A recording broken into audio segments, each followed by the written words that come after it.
വിദ്യാഭ്യാസ സ്ഥാപനമായ സാരഥി centre for excellence തുറവൂരിലും പ്രവർത്തനം തുടങ്ങി. നിരവധി ഉദ്യോഗാർത്ഥികൾക്ക് മികച്ച തൊഴിൽ നേടിക്കൊടുത്ത സ്ഥാപനമാണ് സാരഥി. തുറവൂർ ലെവൽ ക്രോസിന് സമീപം അപ്പൂസ് ബിൽഡിംഗിലാണ് വിദ്യാഭ്യാസ സ്ഥാപനം പ്രവർത്തിക്കുന്നത്.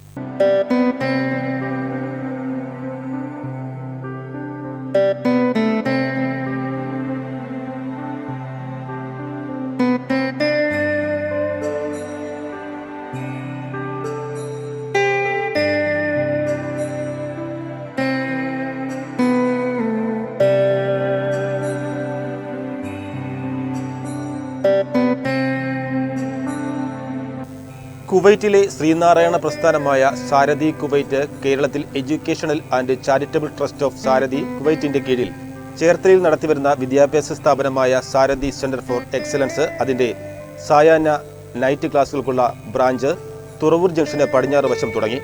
തുറവൂർ റെയിൽവേ ക്രോസിന് സമീപം അപ്പൂസ് ബിൽഡിംഗിൽ പ്രവർത്തനം ആരംഭിച്ചു. Alappuzha AATD school manager Raju ഉദ്ഘാടനം നിർവഹിച്ചു.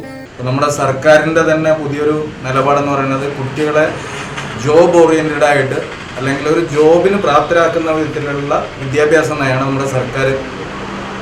അതായത് +2 കഴിഞ്ഞ് പുറത്തിറങ്ങുന്ന കുട്ടികൾക്ക് എല്ലാവർക്കും സാധാരണ രണ്ട് ഓപ്ഷൻ, ഒന്നുകിൽ എഞ്ചിനീയർ ആണ് അല്ലെങ്കിൽ ഡോക്ടർ ആവണം. അതല്ലാതെ വേറൊരു ഓപ്ഷൻ കാണിച്ചു കൊടുക്കാൻ പാരൻസിന് അറിയില്ല. അപ്പോൾ ഇതുപോലൊരു പ്രസ്ഥാനം, അതായത് ഇനിയും ഒരുപാട് മേഖലകളിൽ നമുക്ക് അവൈലബിൾ ആണ്.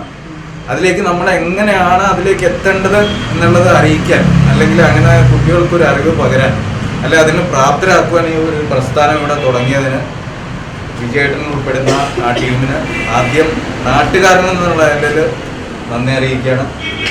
ഈ പ്രസ്ഥാനം ചെയർമാൻ അഡ്വക്കേറ്റ് NS അരവിന്ദാക്ഷൻ അധ്യക്ഷത വഹിച്ച ചടങ്ങിൽ Nalukulangara Devaswom president Thirumala Vasudevan, Kalarikkal Devaswom president Simson, Pattanakkad block member Saji, SNDP cyber സേനാ വിഭാഗത്തിന്റെ പ്രതിനിധി ഷാബു നാഗപ്പൻ തുടങ്ങിയവർ പങ്കെടുത്തു.